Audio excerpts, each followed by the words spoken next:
Hello, कैसे हैं आप सभी लोग। रेलवे ज्ञान मंत्रा यूट्यूब चैनल में आप लोगों का स्वागत है। देखिए, आरआरबी जेई सीबीटी 1 का एग्जाम समाप्त हो चुका है और उम्मीद करता हूं कि आपका एग्जाम अच्छा गया होगा। आप अच्छा क्वेश्चंस, ज्यादा से ज्यादा क्वेश्चंस अटेम्प्ट करके आए होंगे। यहाँ पर हम ये देख रहे हैं कि सीबीटी 1 का एक्सपेक्टेड कट ऑफ कितना जा सकता है। किस बोर्ड का देखेंगे तो आज देखेंगे हम सिकंदराबाद का।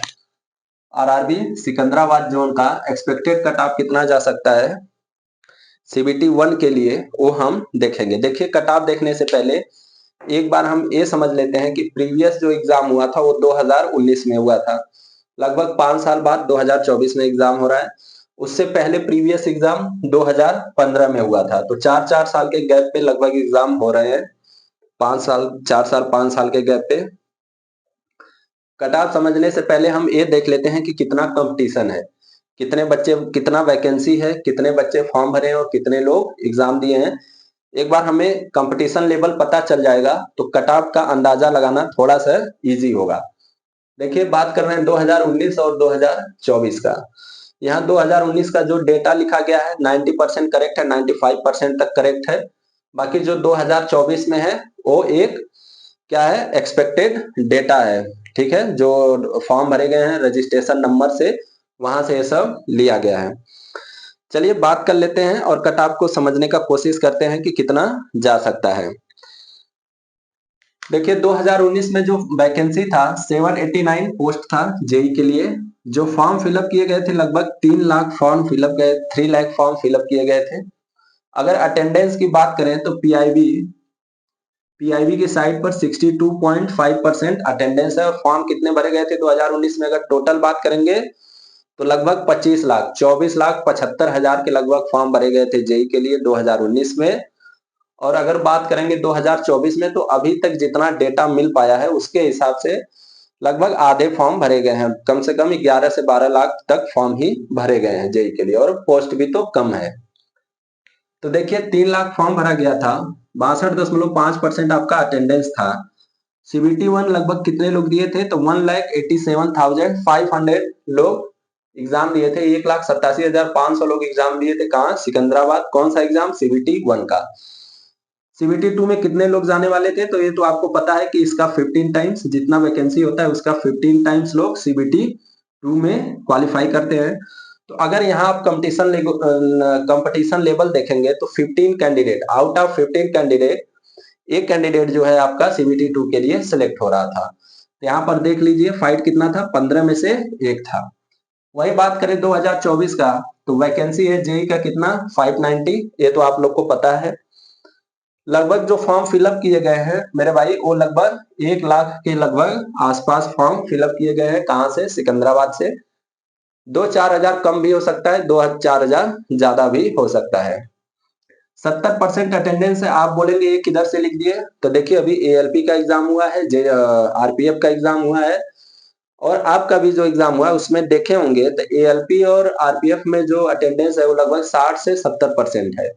वही जेई में भी रहने वाला है। पिछली बार तो इतना ही था, इस बार मैं मान लिया 70% के लगभग जो कैंडिडेट है वो एग्जाम दे रहे हैं सीबीटी 1 का। तो सीबीटी 1 कितने लोग देंगे? 70 के 70,000 लोग। 1 लाख का 70% 70,000 होता है। 70,000 लोग एग्जाम सीबीटी 1 का देंगे। और सीबीटी 2 में कितने लोग क्वालिफाई होंगे? 8850। अगर आप यहाँ से कंपटीशन लेवल निकालोगे तो आपको ये पता चलेगा कि प्रत्येक 8 स्टूडेंट में से एक कैंडिडेट, 8 कैंडिडेट में से 8 कैंडिडेट में से 1 कैंडिडेट सीबीटी 2 के लिए क्वालिफाई हो रहा है। आप देख रहे हैं यहाँ 15, यहाँ 8। तो आपको ये लगेगा कि यहाँ पर कंपटीशन लेवल कम है। हाँ, पिछली बार से, अगर पिछली बार जेई का एग्जाम देखा जाए और इस बार का एग्जाम देखा जाए तो पिछली बार से तो कंपटीशन कम है कि बच्चे ही कम अप्लाई किए हैं।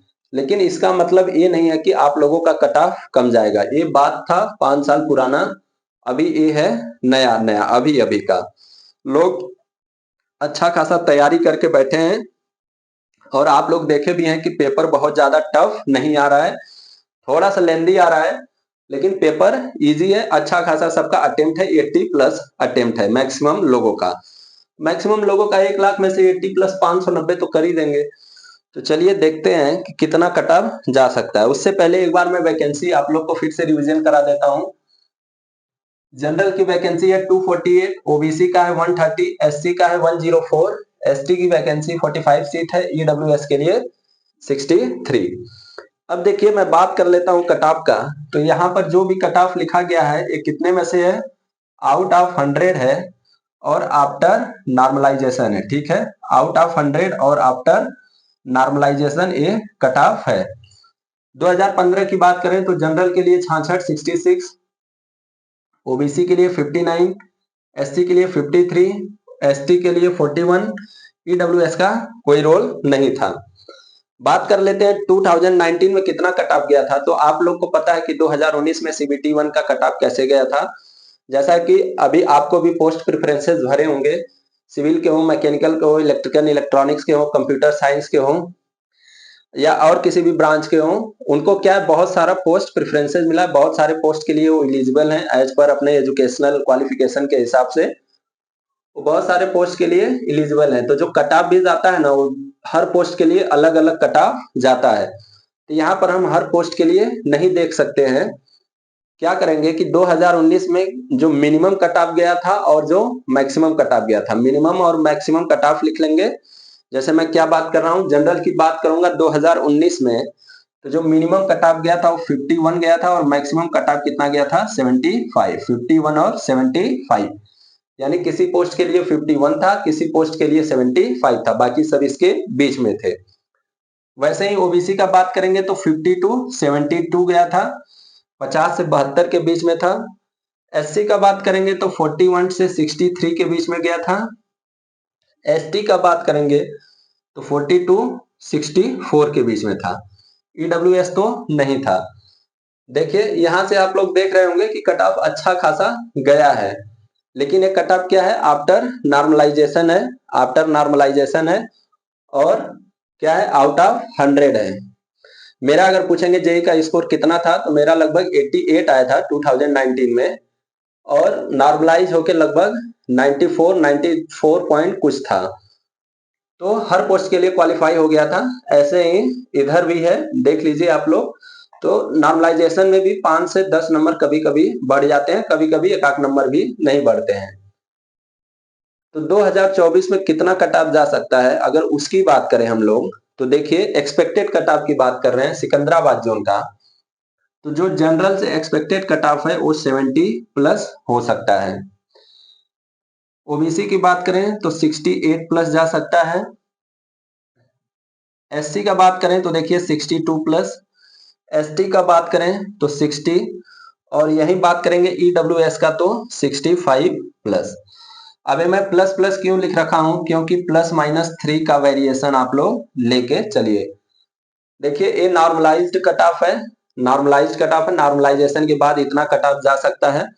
अगर आप बोलेंगे कि रॉ स्कोर कितना होना चाहिए, तो देखिए आप खुद पेपर दे के आए हैं, अगर आप ईमानदारी से खुद पूछेंगे, अगर आपकी तैयारी सही ढंग से हुई होगी तो आप आराम से 75-80 क्वेश्चंस अटेम्प्ट कर सकते थे। ठीक है, पेपर कुछ बहुत ज्यादा टफ नहीं आ रहा है। सिर्फ बात करें तो बायोलॉजी से क्वेश्चंस थोड़े डीपली पूछे गए थे और रीजनिंग से पूछे गए थे, सर्कुलर अरेंजमेंट, सीटिंग अरेंजमेंट, इन सब पे।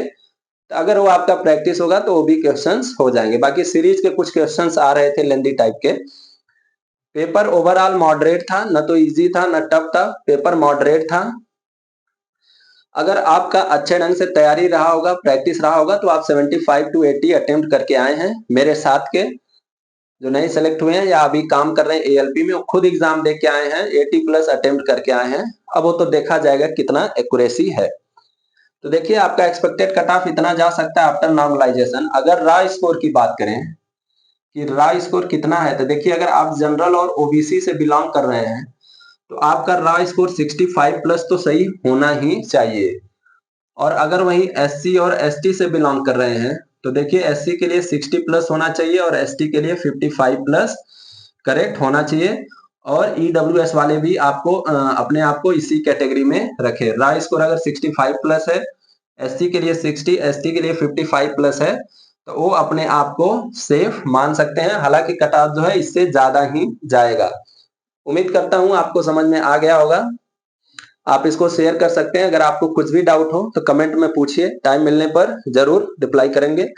तब तक आप अपना ख्याल रखिए, मस्त रहिए। चलते हैं, बाय बाय।